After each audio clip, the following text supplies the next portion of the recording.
पहचान गए श्री हनुमान जी और भगवान के चरण पकड़ लिए। बस प्रभु मैं पहचान गया पहचान गया पहचान गया। भगवान ने कहा क्या पहचाने? अच्छा किस भेष में चरण पकड़े थे? विप्र रूप धर कपितः गए, ब्राह्मण का रूप धारण करके गए। ब्राह्मण का वेश धारण किए हुए हनुमान जी और भगवान के चरण पकड़ लिए। जैसे भगवान के श्री चरणों को पकड़ा, लक्ष्मण जी को देख के आश्चर्य हुआ कि ब्राह्मण का कितना आदर किया जाता है। सूर्यवंश में, रघुवंश में ब्राह्मण को हम सब कवच मानते हैं, लेकिन आज मेरे नाथ इस ब्राह्मण को उठा क्यों नहीं रहे, हृदय से क्यों नहीं लगा रहे? वो चरण पकड़े हुए। अच्छा भगवान ने एक बार भी मना नहीं किया कि नहीं नहीं नहीं तुम ब्राह्मण हो मेरे चरण मत पकड़ो, दूर रहो दूर रहो, या भगवान दूर, ना ना ना ना। हनुमान जी चरण पकड़े तो भगवान खड़े रह गए। दृश्य यह है कि भगवान खड़े हुए हैं और हनुमान जी चरण पकड़े हुए हैं और लक्ष्मण जी आश्चर्यचकित हैं कि ये हो क्या रहा है। तो धीरे से लक्ष्मण जी ने कहा प्रभु विप्र देवता हैं, ब्राह्मणों का कितना सम्मान किया जाता है, आप कितना सम्मान करते हैं ब्राह्मणों का, लेकिन आज एक ब्राह्मण आपके चरण पकड़े हुए है, आप एक बार भी उसे उठा के हृदय से नहीं लगा रहे हैं।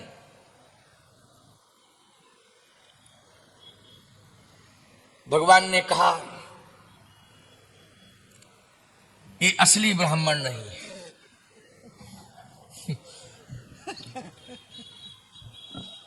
ये असली ब्राह्मण नहीं है। हनुमान जी बोले तो आप भी असली क्षत्रिय नहीं है।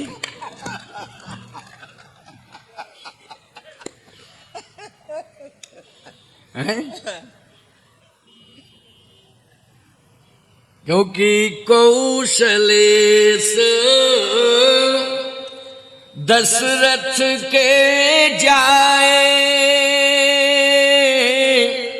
भगवान बोले हम पितु बचन मान बन आए। हनुमान जी बोले आप माता पिता के वचन को मान के वन में आए, लेकिन मैं ये मानता हूं कि आप क्षत्रिय बन आए हैं, क्षत्रिय हैं नहीं। क्षत्रिय बन आए हैं लेकिन क्षत्रिय हैं नहीं। बन आए, बन आए, चाहे बनाए चाहे बनाए, दोनों ही अर्थ। लेकिन आप क्षत्रिय हैं नहीं। मैं आपको पहचान रहा हूं कि आप कौन हैं। प्रभु पहचान परे गही चरण, सो सुख उमा जाहे नहीं वर्ण। गुणेश्वर भगवान कहते हैं हे पार्वती जितना आज मुझे आनंद मिल रहा है जिंदगी में कभी नहीं मिला। जितना आज आनंद मिल रहा है, क्योंकि अभी तक तो ये चरणों तक जाने ही नहीं देते थे। मेरे ही चरण पकड़ने की कोशिश करते थे, दौड़ते थे, बार बार चरण पकड़ने की कोशिश करते थे। लेकिन आज मैंने चरण पकड़ लिया तो पीछे हटने की कोशिश भी नहीं कर रहे हैं, खड़े हुए हैं। सिंहासन को पकड़े रहना, गड़बड़ नहीं होनी चाहिए। आज हनुमान जी आ रहे हैं इसलिए सिंहासन पकड़े रहो भाई। तो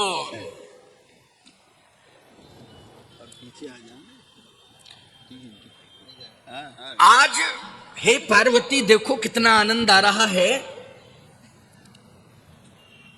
कि आज ये पीछे भी नहीं हट रहे हैं, खड़े हुए हैं और मैं आनंद से चरण पकड़े हुए हूं। और ये भी नहीं कहते हैं कि मुझसे दूर हो जाओ। ऐसा अवसर जीवन में पहली बार मिला मुझे। और मैं कितना आनंदित हूं वर्णन नहीं कर पा रहा हूं। लक्ष्मण जी ने कहा, प्रभु क्या यही दृश्य देखने को मिलेगा, इसके आगे पीछे और कुछ नहीं, कुछ परिवर्तन भी होगा?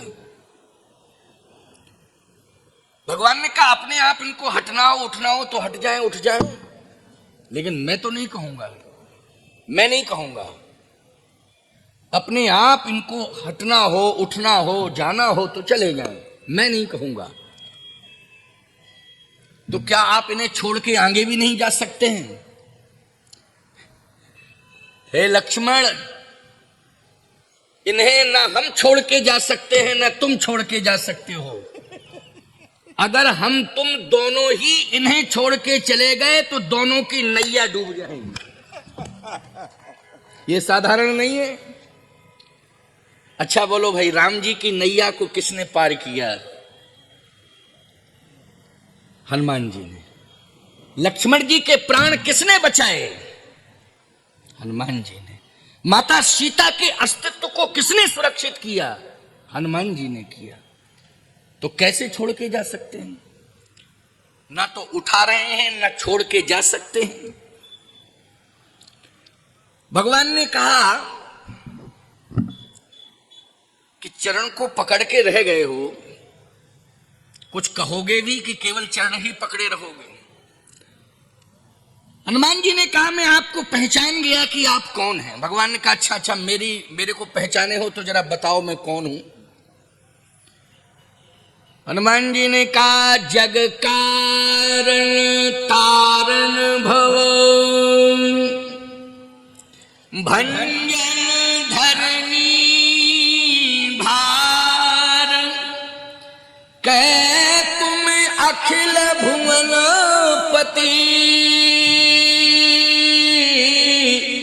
लीन मनुज अवतार। अच्छा, हनुमान जी ने जो बताया वो सत्य है कि नहीं? जग कारण, आप जगत के जन्म के कारण हैं, जगत के जन्म के कारण। विश्वोत्पत्त्यादि हेतवे, सच्चिदानंद रूपाय विश्वोत्पत्त्यादि हेतवे, तापत्रय विनाशाय श्री कृष्णाय वयम नुमः। तो विश्व की उत्पत्ति का हेतु परमात्मा, और वही है भगवान राम। जग कारण तारण भव, आप जगत के जन्म के कारण हैं। भगवान बोले, नहीं नहीं, जगत ही मेरे जन्म का कारण है। भगवान छिपा रहे अपने को। मैं जगत के जन्म का कारण नहीं हूं, जगत ही मेरे जन्म का कारण है। क्योंकि कौशलेश दशरथ के जाए। हनुमान जी ने कहा, ऐसा नहीं, जाए नहीं, भय प्रगट कृपाला दीन दयाला। प्रगट हुए हैं आप, जाए नहीं, प्रगट हुए हैं। आप छिपा रहे हैं। भगवान धीरे से बोले, तुम अपने को क्यों छिपा रहे हो? ये बताओ, ये बताओ, अपने को क्यों छिपा रहे हो? अपनी असलियत प्रकट कर दो तो मैं अपनी असलियत प्रकट कर दूंगा, छिपाओ नहीं। हनुमान जी ने कहा, तो एक बात तो मेरी सही हो सकती है। कौन सी? कह भंजन धरनी भार, आप पृथ्वी का भार हटाने वाले हैं कि नहीं? पृथ्वी का भार हटाने के लिए ही आप इस जगत में आए कि नहीं आए? भंजन धरनी भार। भगवान ने कहा, अगर मैं पृथ्वी का भार हटाने वाला होता तो पृथ्वी की पुत्री सीता जी जो मेरी भार्या हैं, जिनका हरण हो गया है, उनका भार तो मैं अभी तक हटा नहीं पाया हूं। सारी पृथ्वी का भार कैसे हटाऊंगा? उन्हीं को तो खोजता फिर रहा हूं। विप्र फिरे हम खोजत नहीं। जब मैं पृथ्वी की पुत्री का भार नहीं हटा पाया हूं तो पूरी पृथ्वी का भार कैसे हटा पाऊंगा? हनुमान जी ने कहा, आप भ्रमित कर रहे हैं मुझे। आप पृथ्वी का भार हटाने वाले ही हैं और मुझे मालूम है कि जो असली सीता है वो तो पृथ्वी में ही चली गई हैं, नकली सीता को आप खोजते फिर रहे। क्यों? असली सीता कहाँ है? तुम पावक मह करहु निवासा, जब लग करो निशाचर नासा, प्रभु पर धरहि अनल समानी, जबहि राम सब कहा बखानी। भगवान बोले धीरे धीरे बोलो, नहीं गड़बड़ हो जाएगा। ये लक्ष्मण अगर सुन लेगा तो कहेगा प्रभु आप रो रहे थे, हम आपको छुपा रहे थे और आप बता भी नहीं रहे थे कि मामला क्या है। क्योंकि मैंने जो नरलीला की है वो लक्ष्मण से छिपा के की है ना। जल को गए हैं लखन लरिका, जल को गए। अच्छा, भगवान को जब कोई लीला करनी होती है तो भगवान बड़े मर्यादित ढंग से लक्ष्मण को दूर कर देते हैं। देखो, बच्चों को अगर दूर करना है तो ओपन तरीके से दूर मत करो, थोड़ा सिस्टम से, कायदे से।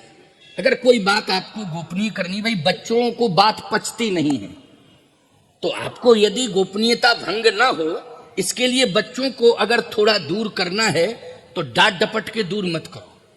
उनको कोई सेवा दे दो कि जाओ पानी भर के लाओ, और पानी इतनी दूर रखा हो कि बात तुम्हारी पूरी हो जाए तब तक लेके आता है।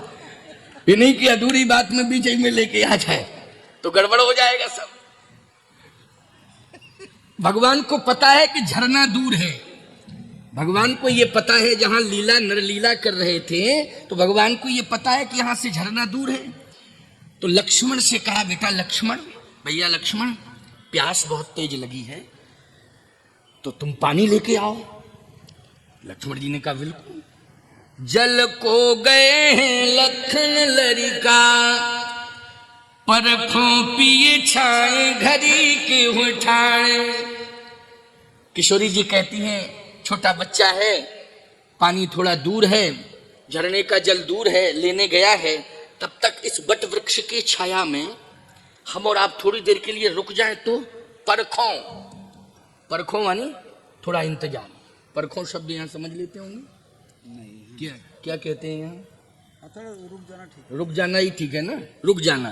परखों शब्द ये हमारा अवधी भाषा का शब्द है। परखों पिए छाए घड़ी को ठाणे, थोड़ा इंतजार कर लिया जाए, आप खड़े हो जाए हम और आप इस बट वृक्ष के नीचे। अच्छा, जैसे ही बट वृक्ष के नीचे भगवान श्री किशोरी जी के सहित खड़े थे, भगवान ने कहा हे सीते, आज हम एक लीला करना चाहते हैं, उस लीला का आप सहयोग करोगे? किशोरी जी ने कहा कि मैं तो सहयोग करने के लिए ही आई हूं, आप जो आदेश करें उसका पालन ही हमें करना है। आप आदेश करें। भगवान ने कहा तो लीला तभी सफल होगी जब तुम अग्नि में प्रवेश कर जाओ। अग्नि में सुनहु प्रिया व्रत रुचिर सुशीला, मैं कछु करव ललित नरलीला। मैं एक लीला करना चाहता हूं और बड़ी ललित लीला होगी वो। तुम अग्नि में प्रवेश कर जाओ। अच्छा बोलो, अग्नि में अगर कोई पति अपनी पत्नी से कहे बड़ी ललित लीला है, बड़ी सुंदर लीला है, तुम आग में कूद जाओ, तो ये ललित लीला है? ये सुंदर लीला है क्या है? सोचो जरा। अरे भगवान ये कहते कि तुम पृथ्वी में समा जाओ, जल में समा जाओ, तो ललित लीला होती। भाई पृथ्वी में किशोरी जी समा जाती या जल में समा जाती तो ललित लीला होती, अग्नि में ललित लीला होगी। परंतु इसमें भी बहुत सुंदर भाव है। ये रामचरितमानस के शब्द शब्द नहीं हैं, ये मंत्र हैं। ये मंत्र हैं, इनको ठीक से समझ नहीं पाओगे। साधुओं की वाणी को जल्दी नहीं पचा पाओगे, ना समझ पाओगे। साधु संतों की वाणी अटपटी जरूर लगती है कहने में। जैसे कबीरदास जी जब बोलते हैं तो बड़ा अटपटा बोलते हैं। कबीरदास जी बड़ा अटपटा बोलते हैं। बोले यह कबीर की अटपट बानी, बरसे कम्मल भीगे पानी। अब बताओ भाई, पानी बरसता है कम्मल भींचता है कि कम्मल बरसते हैं पानी भींचता है? ये कबीरदास जी की अटपटी वाणी जल्दी नहीं समझ में आएगी। ऐसे ही तुलसीदास जी के ये महामंत्र जब तक गुरु मुख से नहीं सुनोगे तब तक समझ में आने वाले नहीं हैं। इसलिए ग्रंथ गुरु परंपरा के होते हैं, मनमुखी परंपरा से नहीं पढ़ना चाहिए और खोपड़ी खराब नहीं करना चाहिए पड़ोसियों की। पढ़ लेते हो ऐसा क्यों लिखा है, ये हम नहीं मानते, ऐसा ये गलत है, ये बिल्कुल नहीं नहीं नहीं नहीं। गुरु की शरण में जाओ, गुरुमुख होकर के ग्रंथ सुनो। भगवान राम भी जब नरलीला कर रहे हैं तो वेद पुराण वशिष्ठ वखाने, सुनहि राम यद्यपि सब जाने। परंपरा दी उन्होंने, सुनहि राम यद्यपि सब जाने। भगवान कहते हैं एक ललित लीला है, उसका तुम सहयोग करो। तुम पावक मह करहु निवासा, जब लगे करोन साचरनासा। प्रभुपद धरिए अनल समानी, जब ही राम सब कहा बखानी। किशोरी जी के लिए ये ललित लीला ही होगी। क्यों? गिरा अर्थ जल बीच सम कहियत भिन्न न भिन्न, बंदहो सीता राम पद जिन्हि परम प्रिय खिन्न। बोलो भगवान किससे प्रकट हुए थे? जल्दी बोलो। अग्नि से प्रकट हुए थे। भगवान किससे प्रकट हुए? अग्नि से। ऋषि संस्कृति में भगवान का जन्म हुआ है और कृषि संस्कृति में श्री सीता जी का जन्म हुआ है। श्री सीता जी कृषि संस्कृति हैं और भगवान राम ऋषि संस्कृति हैं। और इस देश में तीसरी कोई संस्कृति नहीं, कृषि संस्कृति और ऋषि संस्कृति, इन दो की प्रधानता है। आज भले ही नेता राजनीतिक मंच से ये कहता हो कि भारत केवल कृषि प्रधान देश है, लेकिन मैं कहता हूं ये सीताराम प्रधान देश है भारत, और राम ऋषि संस्कृति के प्रतीक हैं और सीता जी कृषि संस्कृति के प्रतीक हैं। इसलिए भारत ऋषि प्रधान भी है और कृषि प्रधान भी है, दोनों की प्रधानता है। लेकिन आज रोना पड़ रहा है, इन राजनीतिकों ने कुर्सी हथियाने के लिए ना तो भारत को ऋषि प्रधान रहने दिया, न कृषि प्रधान, कुर्सी प्रधान कर दिया। केवल कुर्सी प्रधान हो गया। कुर्सी प्रधान आज कुर्सी हथियाने के चक्कर में पता नहीं क्या क्या प्रलोभन देते हैं इलेक्शन में। ये भी लो, ये भी लो, ये भी लो, क्या चाहिए ये भी लो, सब लो है। केवल वोट दो, बाकी क्या चाहिए, तुम्हारी डिमांड क्या है? जो भी डिमांड लोग करते हैं वो देने को तैयार हैं, लेकिन हमारी सीट न जाने पावे। चाहे जैसे हम लोकसभा हो अथवा विधानसभा हो, हम चुन के पहुंचे हैं, सारे नैतिक मूल्यों की हत्याएं कर दी जाती हैं, संपूर्ण मर्यादाओं को चकनाचूर कर दिया जाता है और कुर्सी हथियाई जाती है। ये विडंबना भारत की है। कृषि और ऋषि तो दूर हो गया साहब। आज किसानों को कितने प्रलोभन दिए जा रहे हैं, श्रमिकों को कितने प्रलोभन दिए जा रहे हैं कि आज श्रमिक आलसी हो गया है और कृषि से दूर होता जा रहा है, अकर्मण्य और प्रमादी हो रहा है। बोलो ये कृषि के साथ नाइंसाफी हो रही है कि नहीं हो रही है? हमारे स्वामी सतप्रज्ञानंद जी अपनी व्यथा सुना रहे थे आपको, जब मंच प्रारंभ किया है और संतों को संबोधित करे थे, उसी मध्य में उन्होंने अपनी व्यथाएं सुनाई, आप सुन रहे थे। सावधानी से सुनना मेरी बात को। अग्नि से भगवान का प्रादुर्भाव हुआ और जिससे भगवान का प्रादुर्भाव हुआ है, सीता जी उसी अग्नि में अपना प्रसन्नता से समर्पण चाहती हैं, क्योंकि मेरे स्वामी का प्रादुर्भाव अग्नि से हुआ है, इसलिए मेरा समर्पण अग्नि में ही होना चाहिए। बोलो भाई, जगन्नाथ भगवान का प्रादुर्भाव जिस स्थल से हुआ है आप अपना जीवन वहां निछावर करना चाहते हैं कि नहीं करना चाहते हैं? जाते हैं ना, वहां समर्पण करते हैं। भगवान श्री राम का प्रादुर्भाव राम जन्मभूमि पर हुआ, तो बोलो आज विश्व की जनता उस स्थान को प्राप्त करने के लिए प्रण प्राण से संकल्पित है। बोलो है कि नहीं, कि हमारे श्री राम का प्रादुर्भाव प्राकट्य स्थल है, प्राकट्य स्थल है। इसलिए में हम मरने के लिए तैयार हैं, हम प्राण दे सकते हैं, लेकिन राम जन्मभूमि को जाने नहीं देंगे, ऐसा संकल्प हमारे हिंदुओं का, सनातनियों का है। और राम तो सबके हैं, सभी चाह रहे हैं। आज प्रभु पद धर ही अनल समानी, जब ही राम सब कहा बखानी। अग्नि बहुत प्रिय है, मेरे स्वामी का प्राकट्य स्थल है, प्रादुर्भाव हुआ है, इसलिए किशोरी जी प्रसन्नता पूर्वक समर्पण कर देती हैं और अग्नि में समाहित हो जाती हैं। लीला पूरी हुई। अब बताओ भाई, जो असली सीता जी थी वो अग्नि में प्रवेश कर गई और माया की सीता लीला की सहयोगी बन गई। तो आप कल्पना करो, यहां हनुमान जी का माया का रूप, श्री राम जी का माया का रूप, और श्री किशोरी जी जो लंका में गई वो भी माया का रूप। अब बोलो माया ही माया हो गई कि नहीं?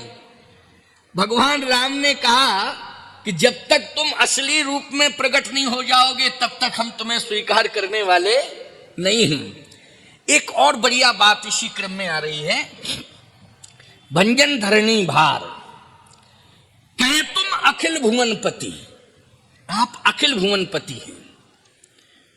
भगवान ने कहा अखिल भुवनपति, अब दोबारा मत बोलना अखिल भुवनपति का शब्द, क्योंकि मुझे बड़ी परेशानी हो जाती है शब्द सुन के, और दोबारा मत दोहराना क्योंकि तकलीफ बहुत हुई है। किससे? अखिल भुवनपति संबोधन से तकलीफ हुई। हाँ, ये तो बहुत बड़ा संबोधन है तुम्हारे द्वारा अखिल भुवनपति का। मेरे पिताजी ने तो केवल इतना कहा था कि मैं अयोध्यापति बनाना चाहता हूं। मेरे पिताजी ने केवल इतना ही कहा था कि राम तुम्हें मैं अयोध्यापति बनाना चाहता हूं। वो अयोध्यापति बनाने की परिणति ये हुई कि 14 साल का वनवास मिल गया। वो अयोध्यापति के इलेक्शन में क्या जिंदगी भर का वनवास चाहते हो? इसलिए मैं अखिल भुवनपति भी नहीं हूं। के तुम अखिल भुवनपति लीन मनुज अवतार। हनुमान जी कहते हैं प्रभु आपकी वाणी ये सिद्ध कर रही है कि आप ब्रह्म हैं। वाणी से परिचय, स्वरूप से नहीं। किससे? वाणी से। स्वरूप से आप भेष देख करके थोड़ा प्रभावित हो जाओगे, लेकिन हमारे जैसा भेष, संतों जैसा भेष तो और भी लोग बना सकते हैं, तमाम लोग भेष बना लेते हैं, लेकिन असली परिचय भेष नहीं है। असली परिचय है वाणी, चरित्र, कैरेक्टर, संयम, ये असली परिचय है। नहीं तो भेष तो कोई भी बना सकता है। हनुमान जी ने कहा आपकी वाणी से मैं पहचान गया कि आप ब्रह्म हैं। कैसे? कहा अभी अभी आप कह रहे थे कि कौशलेश दशरथ के जाए, हम पितु वचन मान बन आए। यहाँ हरि निश्चर देही, विप्र फिरे हम खोजत तेही। आपन चरित कहा हम गाई, तो विप्र निज कथा बुझाई। तो आपकी वाणी ये सिद्ध कर रही कि आप ब्रह्म हैं, क्योंकि आपने रोने वाली कथा गा के सुनाई, और जीव के ये लक्षण ही नहीं है। हाँ भाई, आपको ये कहना चाहिए था कि यहाँ हरि निश्चर देही, विप्र फिरे हम खोजत तेही। आपन चरित कहा हम रोई, ऐसा कहना चाहिए था, लेकिन गाई। इसका मतलब है कि आप ब्रह्म हैं। कैसे? जीव में और ब्रह्म में यही अंतर है। जीव में और ब्रह्म में यही अंतर है। ओ 1:20 हो गया, चलो 10-5 मिनट और चलाएं। 1:30 बजे के बाद फिर भोजन भी करने दोगे कि खाली यही करवाओगे? स्वामी जी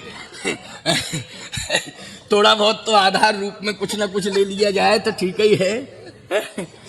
चलो आज 10 मिनट की बात और सुनाएं। 1:30 बजे तक जो है मंच, इसके बाद में फिर सायंकालीन वेला में भी हम लोगों को उपस्थित होना है। बहुत अच्छा निरूपण केवल 10 मिनट में। ब्रह्म और जीव। हनुमान जी ने कहा जीवात्मा में और परमात्मा में, जीव में और ब्रह्म में इतना ही अंतर है। जीव दुख में रोता है और सुख में गाता है,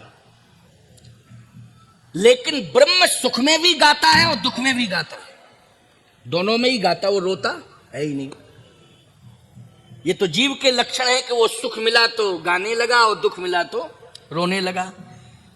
हनुमान जी ने कहा सरकार, जीव की कहानी दुख से शुरू होती है और चिंता में समाप्त हो जाती है। ये जीव की कहानी, जीव की कहानी दुख से शुरू होती है और चिंता में समाप्त हो जाती है, लेकिन परमात्मा की कहानी सुख से शुरू होती है, आनंद में समा जाती है। यही है जीव और ब्रह्म का अंतर।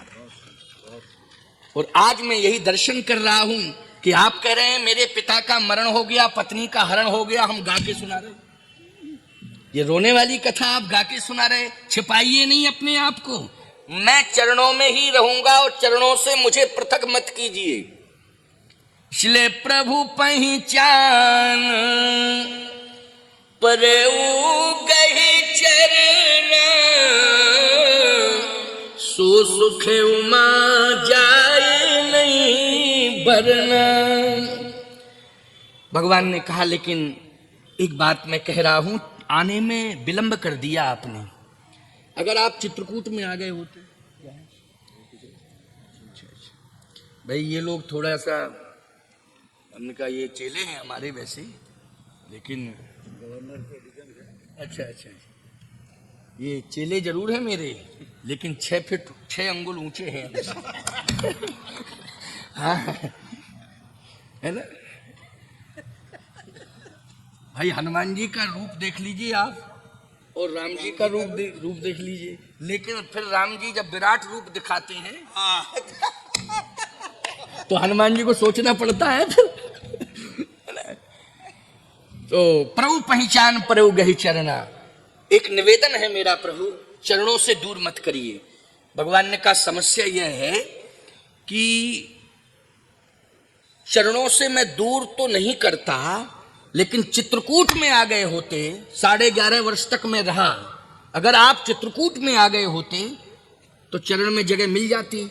क्योंकि जितने तीर्थ हैं, समस्त तीर्थों के संत 11.5 साल के अंदर चित्रकूट आते गए और सब एक ही डिमांड करते गए कि थोड़ी सी जगह चरण में दे दो, थोड़ी सी जगह चरण में दे दो, थोड़ी सी जगह चरण में दे दो। अब जितने महात्मा थे सब यहीं बैठ गए, जगह खाली नहीं, कहां से दूं तुम्हें बैठने को? जब जगह खाली नहीं तो कहां से दे दूं? तो हनुमान जी ने कहा ठीक है प्रभु, तो और कहीं जगह है? भगवान बोले हाँ, मेरे हृदय में है, मेरे हृदय में है, आओ हृदय में बिठा लो। हनुमान जी ने कहा ठीक है, तो हृदय में बैठ जाऊंगा। और जैसे ही हनुमान जी हृदय में प्रवेश करने ही वाले हैं, तब तक भगवान राम बोले रुको रुको रुको रुको रुको, हृदय में कोई बैठा है अंदर पहले से, हृदय के अंदर कोई पहले से ही बैठा हुआ है। अच्छा बोलो, नारायण के हृदय में कौन बैठी हैं? श्री लक्ष्मी जी बैठी हैं। लक्ष्मी यस्व च वक्षसि, हृदय में किसका वास है? श्री लक्ष्मी जी का वास है। अब बोलो भाई, हृदय में अगर लक्ष्मी जी का वास है तो राम जी के हृदय में किसका वास है? श्री सीता जी का वास। अनंत रूप है श्री किशोरी जी के, ऐसा मत मानना कि एक ही रूप है। जैसे नारायण के हृदय में श्री लक्ष्मी जी का वास है, वैसे ही भगवान राम के हृदय में श्री किशोरी जी का वास है। रुको रुको हनुमान, कोई बैठा है हृदय में। तो हनुमान जी ने कहा कौन बैठा है प्रभु? का ये मत पूछो कौन बैठा है, बस मैं कह रहा हूं कोई बैठा है, अब तुम क्या डिसीजन ले रहे हो बोलो। हनुमान जी बोले नहीं, मैं डिस्टर्ब करने नहीं आया हूं, आपके हृदय में कोई बैठा है, मैं प्रणाम कर रहा हूं उसे, तो अब क्या करूं, ना चरणों में जगह खाली, ना हृदय में जगह खाली, अब क्या करूं मैं। लक्ष्मण जी बोले जैसे हम साथ साथ चल रहे हैं वैसे तुम भी साथ साथ चलो, परेशान मत करो कि चरण में जगह दे दो, हृदय में जगह। जब मैं साथ साथ चल रहा हूं तो तुम्हें क्या दिक्कत है साथ साथ चलने की? अगर ज्यादा ही सेवा सेवा सेवा सेवा स्वीकार कर रहे हो तो साथ में चलो ना। हनुमान जी ने कहा चलूं तो साथ में, लेकिन स्थान भी तो मिलना चाहिए। लक्ष्मण जी बोले मुझे कौन सा स्थान मिला है? हनुमान जी ने कहा मैंने सुना है भरत जी कह रहे थे आए धन्य लक्ष्मण बड़ भागी, राम पदार बिंदी अनुरागी, जीवन लाभ लखन भल पावा, उस सब तजी राम चरण मन लावा। राम चरण मन, तो आपको तो अयोध्या ही में चरण मिल गए, आप ऐसी बात क्यों कर रहे हैं? मुझे तो मिले ही नहीं, और मिल रहे हैं तो कह रहे दूर हो जाओ प्रभु। अब क्या करूं? प्रभु प्रणाम कर रहा हूं क्योंकि 1:30 बज रहा है और पंगत का टाइम हो रहा है, इसलिए अब मैं जा रहा हूं, क्योंकि चरणों से दूर और भोजनों से दूर हो जाए तो क्या मतलब, भोजन तो कम से कम समय से मिल जाएगा। इसलिए प्रभु अब मैं भंडारे में जा रहा हूं, आपको दंडवत कर रहा हूं। भगवान ने कहा फिर भंडारे के बाद बोले बस फिर चला जाऊंगा जगन्नाथपुरी, और क्या करूंगा फिर, अब तो जगन्नाथ भगवान की शरण में जाऊंगा, क्या करूं जब आपके पास जगह ही नहीं है।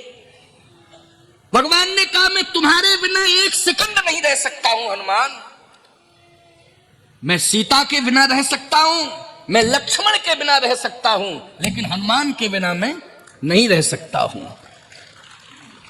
हनुमान जी ने कहा रहने के लिए थोड़ी जगह भी नहीं दे रहे हो, मेरे बिना रह नहीं सकते हो, ये बात मेरी समझ में नहीं आ रही है। हनुमान जी ने कहा ये तो आप जानो। जैसे चलने लगे तो भगवान ने हाथ पकड़ लिया, नहीं नहीं नहीं, मेरे सामने समस्या है, क्या तुम्हारे सामने भी समस्या है? मेरे चरणों में महात्मा बैठे हुए हैं, पद राजीव वरण नहीं जाई, मुनि मन मधुप वसय जिन माही। चरणों में संत बैठे हुए हैं, मैं किसी संत को हटा नहीं सकता हूं, चरणों में जगह नहीं है, कोई बात नहीं, मेरे हृदय में स्थान खाली नहीं है, मेरे चरण में जगह खाली नहीं है, मेरे हृदय में जगह खाली नहीं है, मेरे हृदय में और संत और चरण में दोनों में एक में संत बैठे हैं, और मेरे हृदय के अंदर कौन नहीं जानता है, तुम भी समझ रहे होगे कि कौन बैठा है। मेरे चरणों में जगह नहीं है, मेरे हृदय में तुम्हारे बैठने के लिए जगह नहीं है, लेकिन हनुमान क्या तुम्हारे हृदय में मेरे बैठने के लिए जगह नहीं है? अपने हृदय में तुम जगह दे दो, मैं तुम्हारे हृदय में सदा बैठा रहूंगा और गुजारा करता रहूंगा। हनुमान जी ने उसी समय हृदय फाड़ दिया। वंदहु पवन कुमार खलबन पावक ज्ञान घन, जासु हृदय आगार, बसहि राम सर चाप धर। बसहि राम सर चाप धर, भगवान हनुमान जी के हृदय में बैठ गए। बोलो प्यारे, ये समर्पण की पराकाष्ठा है कि नहीं? ये समर्पण की पराकाष्ठा है। इसलिए मैं कहता हूं कि भगवान के श्री चरणों में तुम्हारा मन वचन कर्म से समर्पण हो जाए, जो शास्त्रों की मर्यादा है उस मर्यादा के प्रति तुम्हारा समर्पण हो जाए, जो पूर्वाचार्यों ने हमें मार्ग दिया है, मार्ग हमारा प्रशस्त किया है, उस मार्ग पर महाजनों येन गतः शपन्था, उस मार्ग पर हम चल जाएं तो हमसे भगवान दूर नहीं है। हम या तो भगवान के हृदय में होंगे या भगवान हमारे हृदय में होगा, लेकिन समर्पण की पराकाष्ठा आपके जीवन में आ जाए।